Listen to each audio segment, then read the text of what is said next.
Selamat pagi, siang, sore, dan malam. Selamat datang kembali teman-teman, dan sekarang kita bakal bahas tentang sketch states.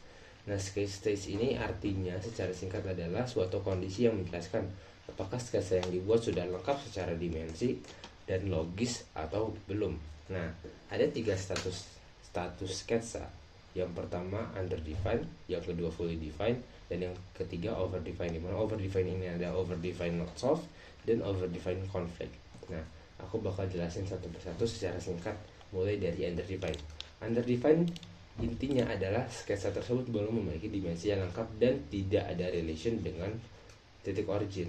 Nah, kalau misalnya underdefined itu kita belum, karena dia belum memiliki dimensi yang lengkap, kita masih bisa menggeser-geser ukuran atau posisi dari sketsa tersebut. Nah, untuk menyelesaikan yang pertama kita bisa menempelkan terlebih dahulu dengan titik origin. Nah, teman-teman bisa nempelin dengan cara nambahin atau milih sudut yang salah satu sketsa dan sudut dari titik origin, dan teman-teman kasih relation coincident. Nah, cukup dengan nambahin relation itu, teman-teman bisa lihat ini sketsanya langsung ada dua garis yang fully defined. Karena ini itu dia sebenarnya tidak bisa ganti posisi lagi. Dia hanya ukurannya ini yang belum lengkap. Nah, jadi teman-teman bisa tinggal nambahin ukuran di sini. Misal aku kasih ukurannya 50 dikali 35.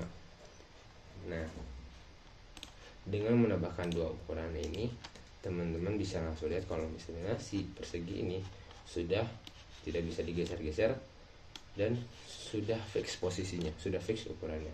Dan ini adalah sketsa yang fully defined.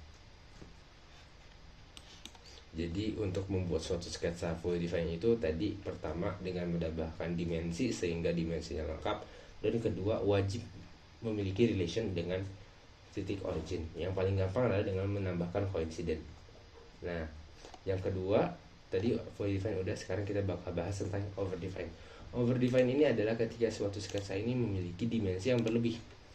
Misalnya kayak tadi, misalnya suatu persegi ini memiliki tinggi 45 mm. Nah, otomatis yang kanannya ini juga pasti 45. Nah, ketika kita ingin menambahkan dimensi lagi, dia bakal ada garis kuning yang artinya sebenarnya kita tidak perlu menambahkan dimensi ini lagi, karena kita tidak mungkin mengubah misalnya ini jadi 50, karena ketika dia menjadi 50 maka berarti si sketsa ini menjadi tidak logis begitu. Nah, misalnya seperti ini. Nah, kalau misalnya kita leave the dimension driving, dia bakal jadi nggak logis. Nah, apalagi kalau misalnya kita bisa mengubah ini ukurannya jadi 50, nah itu jadi benar-benar nggak masuk akal. Nah, satu lagi, kalau misalnya yang kedua itu tadi yang over define conflict ya, itu kalau misalnya over define not solved itu bisa muncul kalau misalnya let's say aku sudah mempunyai suatu persegi yang memiliki panjang 75 dan tinggi 45. Tidak mungkin dong kalau misalnya dua garis ini memiliki panjang yang sama. Nah, atau bahkan kalau misalnya dua garis ini memiliki relation paralel, karena dia pasti 90 derajat, tidak paralel. Nah, karena ketidakmungkinan tersebut, sketsanya menjadi ada garis merah, dia unsolvable. Nah, sekian, terima kasih.